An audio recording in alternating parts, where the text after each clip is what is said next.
Hello, everyone, and welcome back to another episode of The Push with Nick and KP. We are back once again to bring you a weekly recap, this time of Monday Night Raw, which took place on March 30th in New York City, New York, at Madison Square Garden. We are just 19 days away from WrestleMania 42. We kick off the show with the American Nightmare Cody Rhodes after asking New York what they want to talk about, then enters one of 2026's Hall of Fame inductees, Stephanie McMahon.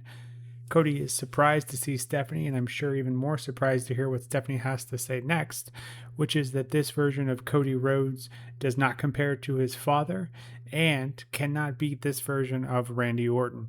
To which Cody responds, "You're not your father either." Stephanie ends up slapping Cody for this one, and Cody ends up telling Stephanie, "Thank you." Perhaps a tough love situation here. A very interesting dynamic, albeit the thank you not quite what the locals were wanting to hear from Cody, even if by design. Our first matchup of the evening has the Visions, Austin Theory and Logan Paul, going up against Jimmy and Jay, the Usos, for the World Tag Team Championship in a street fight. This obviously resulting from Jay losing his temper last week, with the Vision losing by DQ. LA Knight on commentary for this one, as he continues to be one of the Vision's biggest enemies. The Usos get the early advantage here, but the Vision quickly take control of the match with those weapons. Once we get back from commercial break, the Usos then getting some batting practice on the trash can over Theory. Then Theory eats some wood. Logan Paul's mom is at ringside here and hands him those brass knuckles once again. But LA Knight finally comes into play here and tries to take out Logan. But I Show Speed ends up getting dragged out of the crowd here, hits Knight with one of those brass knucks and unintentionally. Not too long after this, those brass knuckles get used once again on Jimmy Uso by Logan. This lands Theory on top of Jimmy for the win, and your new World Tag Team Champions, Austin Theory and Logan Paul of the Vision. A fun match here, although perhaps a bit overlooked. The image of the Vision celebrating with I Show Speed was great after the match as well, because you can tell that I Show Speed is obviously very nervous and didn't have meant to have what happened happen. But like I said last week, I like what I've seen from I Show Speed. He is very interesting character and very entertaining. So I'm all for him being used here. And later on in the show, we see Paul Heyman telling the Vision to take out I Show Speed and celebrate with him, but that I Show Speed knows that the Usos are going to be coming after him sooner rather than later. We then see Liv Morgan making her way down to the ring. Liv says Stephanie crossed the line when she attacked her family, of course referring to Daddy Dom. Liv then goes on to say that Stephanie probably doesn't even have any family around here, and then insults Stephanie's mother, and this quickly brings out Vaquer. She gets the better of Liv quite quickly. Unfortunately for our women's champion, Roxanne Perez then surprises us all with a return, helps Liv land in oblivion that results in Vaquer landing face first into a chair. Liv then stands tall here, posing with the Women's World Championship with Roxanne at her side. Not too much new here, just kind of reminding us that we do have this matchup coming at Mania, but I am looking forward to that. And now Roxanne being back obviously makes kind of stacks the odds even more so against Vaquer. But if anyone can persevere, I think it could be Stephanie. So looking forward to that match at Mania.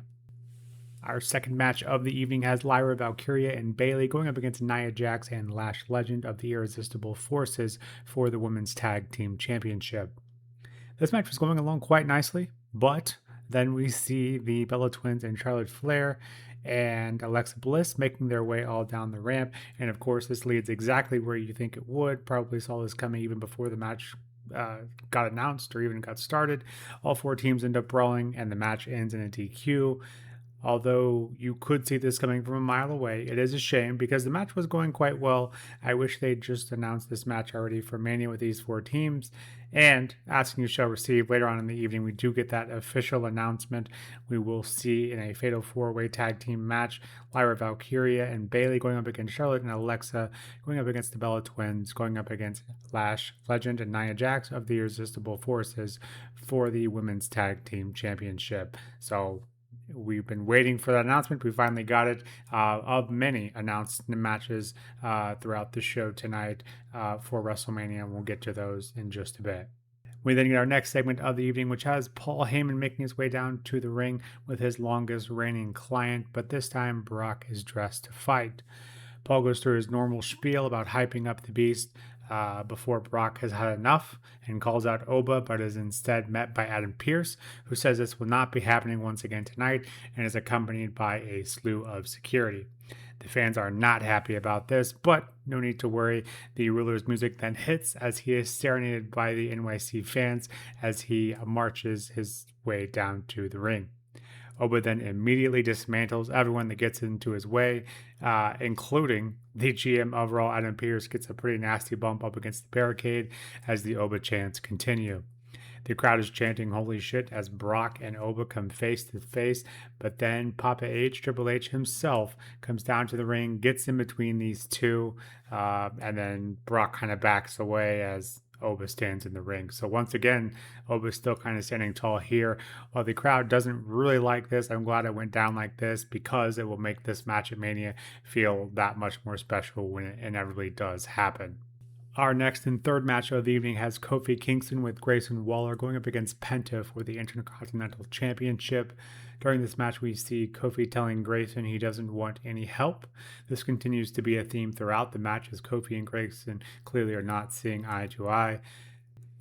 Penta ends up hitting Grayson with a Mexican Destroyer for his troubles at ringside, and even though Kofi hits Penta with a Trouble in Paradise, it's not quite enough to get the win, and Penta then ends up hitting Kofi with the Mexican Destroyer as well, and still your Intercontinental Champion is Penta. A very good match here.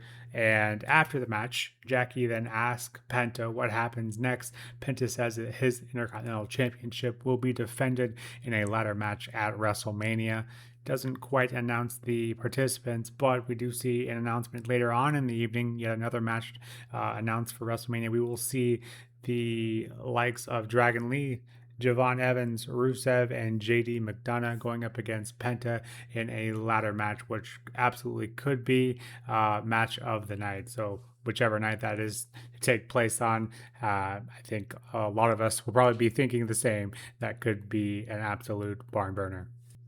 We then see Dominic Mysterio, who starts to make his way down to the ring, but stops at the top of the entrance ramp. He goes on to say that he should still be our Intercontinental Champion because of Finn Balor. He isn't, and then issues a challenge to Finn at Mania, which I think once again we all kind of thought was coming, but it kind of announces that there. Not the most exciting way to announce a Mania match, but alas, the match should be great and one with plenty of story behind it, unlike most of the builds to Mania so far. And this is also announced later on in the evening as well as official. So once again, another match. We tend to get the Roman and Punk things to end all Raws lately, where they get half hour or at least or somewhere around there every single week. But then matches like this get about 30 seconds. So make of that what you will. The card is shaping up, quite nicely, almost adding 3 matches up to this point, I think, maybe 4. 4 throughout the night. So definitely making that Mania card look a bit more appealing.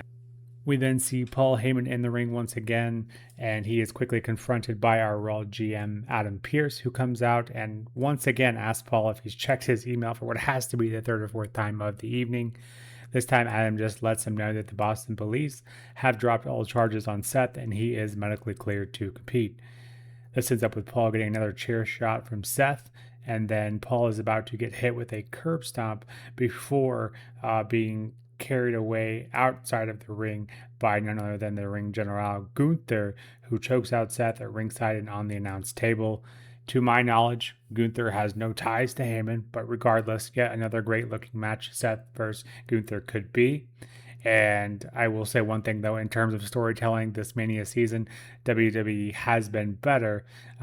This is another one of those, well, I guess, why not? Neither of these guys now have an opponent, which isn't entirely WWE's fault. I think Gunther was originally set up to go against Rey Mysterio and Seth against Braun Breaker. Obviously, those things, aren't going to take place now. So I think all things considered, it's not WWE's fault. This is a great kind of product, and I think another potential match of the night, this match could end up being, as this match is also made official later on in the evening by Adam Pearce, who has a very, very busy evening. And I think this was the fourth match we see announced of the evening. So, again, all the matches announced tonight, I think potential could be very good and definitely making WrestleMania a lot more appealing than it was walking into Raw this evening.